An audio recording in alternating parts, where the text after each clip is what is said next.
जय हिंद दोस्तों, स्वागत है आप सभी का अपने यूट्यूब परिवार बीए सेमेस्टर वाला में। दोस्तों, ये जो क्वेश्चन पेपर है दीनदयाल उपाध्याय गोरखपुर विश्वविद्यालय का, आज ही इसका आप लोगों का एग्जाम हुआ है। बीए फिफ्थ सेमेस्टर एजुकेशन यानी शिक्षा शास्त्र का ये पेपर 2 है। ठीक है, ये बात आप लोग ध्यान रखेंगे। पेपर का नाम है एजुकेशनल स्टैटिक्स EDU 302। ठीक है, दीनदयाल उपाध्याय गोरखपुर विश्वविद्यालय। इसका आंसर की देखेंगे।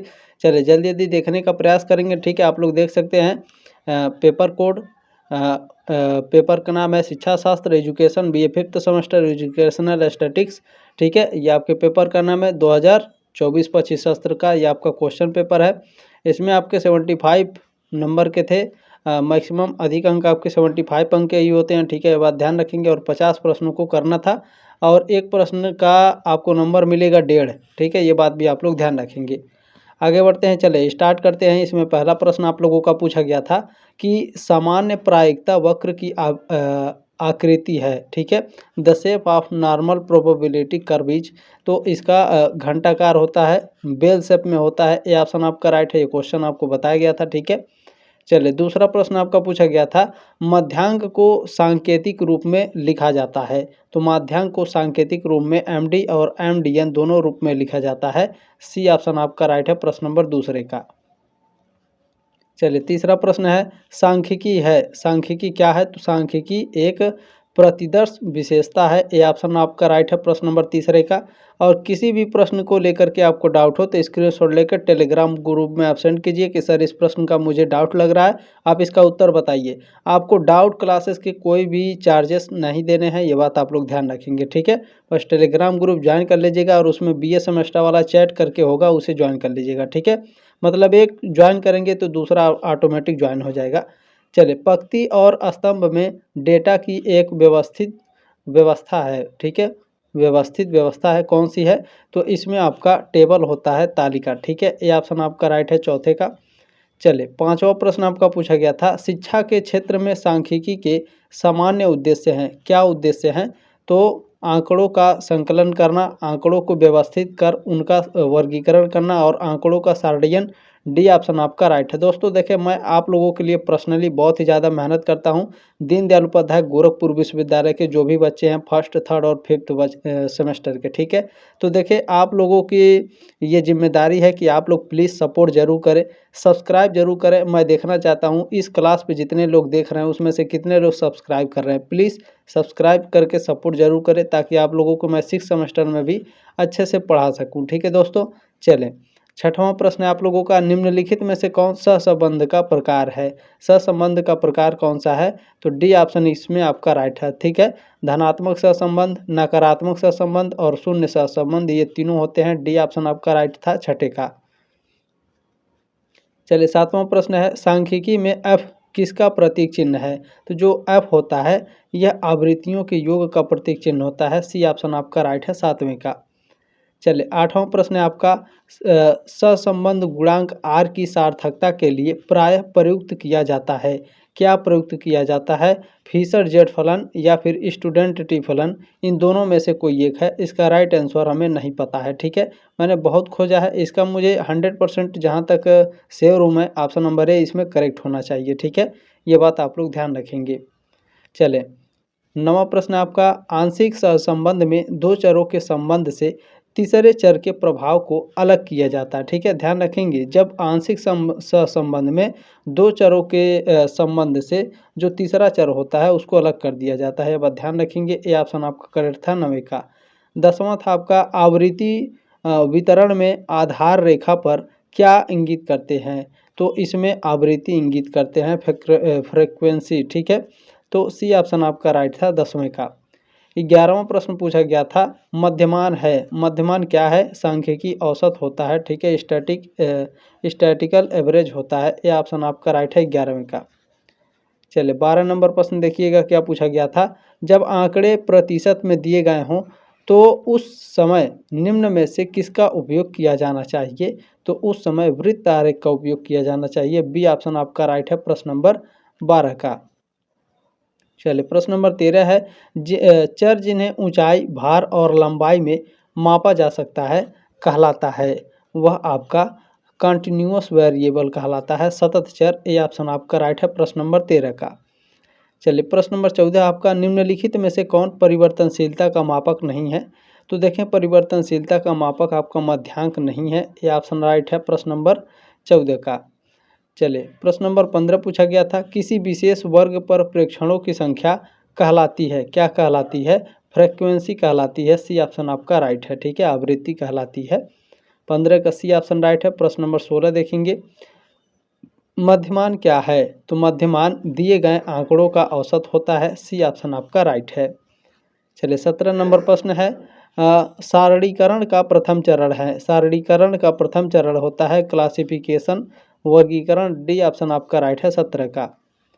प्रश्न नंबर 18 क्या है? दिए गए आंकड़ों के समूह का मध्यांक ज्ञात कीजिए, ठीक है, तो इसका मध्यांक ज्ञात करना था आप लोगों को, तो इसमें आपका सी ऑप्शन करेक्ट था, ठीक है, इसे मैंने सॉल्व किया है, ठीक है, और मैंने इसके पहले आपको कई बार बता चुका हूँ, तो काफ़ी शानदार तरीके से इसे आप लोगों ने हल कर लिया होगा, ठीक है।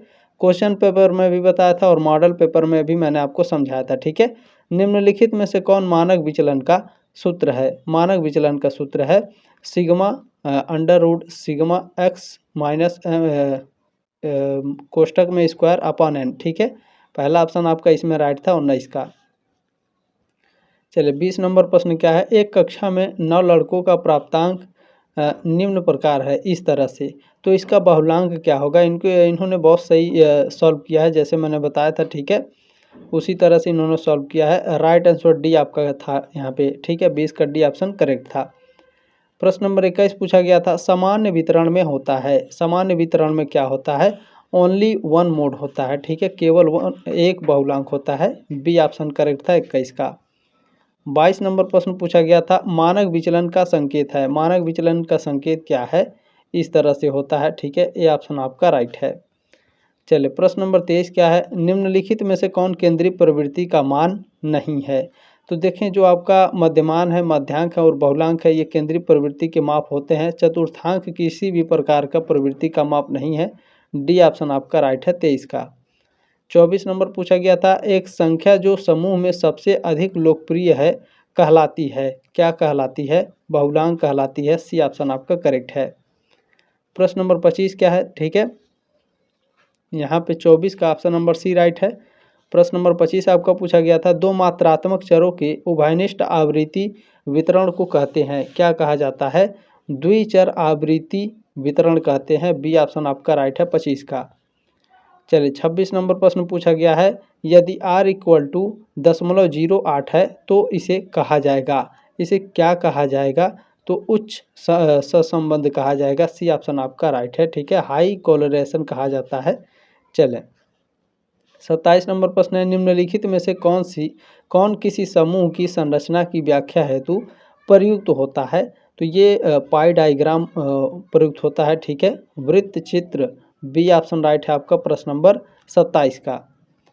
चलिए प्रश्न नंबर 28 है, दंड आरेख को कहा जाता है, दंड आरेख को कॉलम डायग्राम कहा जाता है, स्तंभ रेखी, डी ऑप्शन राइट है प्रश्न नंबर 28 का।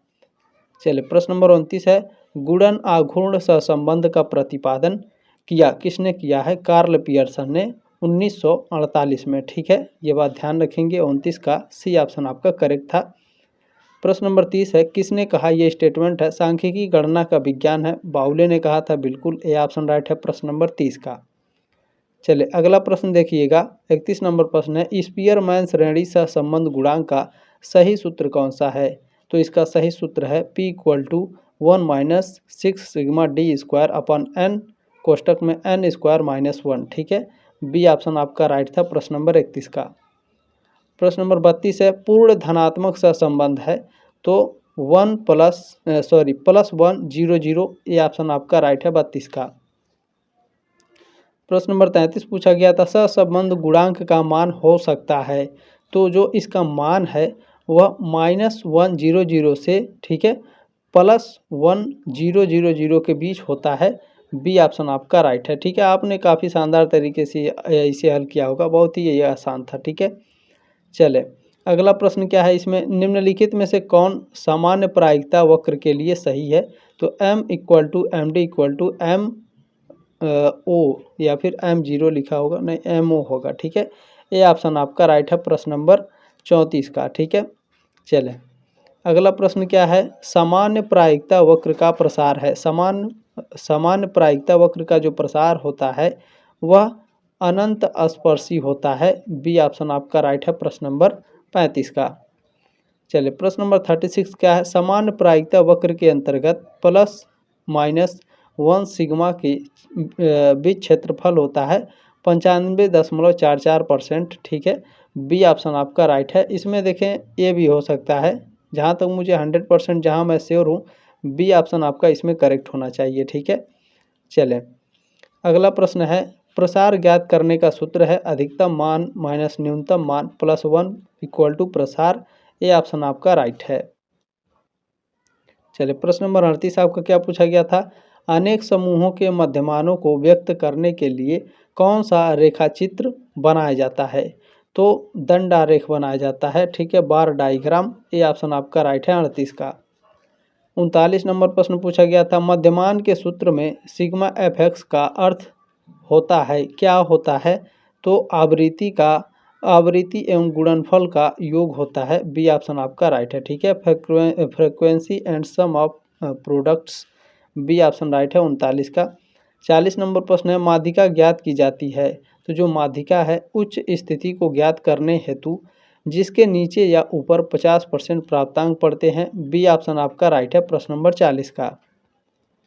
चलिए प्रश्न नंबर 41 आपका है, वर्गांतर निर्धारित करने की विधियां हैं। कौन सी विधि है। तो अपवर्जी विधि है, समावेशी विधि है और वास्तविक सीमा विधि है।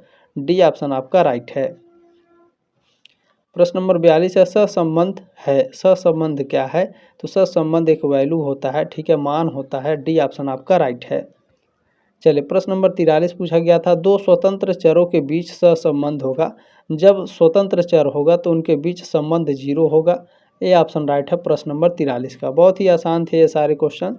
ठीक है, इनमें से कौन सांख्यिकी की शाखा है। तो ध्यान रखेंगे जो आपका विवरणात्मक सांख्यिकी होती है और प्रत्याशात्मक सांख्यिकी, ये दोनों होता है। ठीक है, डी ऑप्शन आपका राइट था प्रश्न नंबर 44 का। प्रश्न नंबर 45 क्या था, यदि चर x तथा y के बीच सहसंबंध r इक्वल टू 0.90 है तो कौन सही है। तो x के बढ़ने पर y बढ़ता है। बी ऑप्शन आपका राइट है प्रश्न नंबर 45 का। चलिए प्रश्न नंबर 46 क्या है, एक दुकानदार जो जूतों का व्यापार करता है निर्णय करना चाहता है कि किस माप की जूतों का भंडारण करे। इसके लिए वह किस प्रकार की सांख्यिकी में सर्वाधिक रुचि लेगा। तो वह बहुलांक का सहायता लेगा। मोड का। सी ऑप्शन आपका करेक्ट है।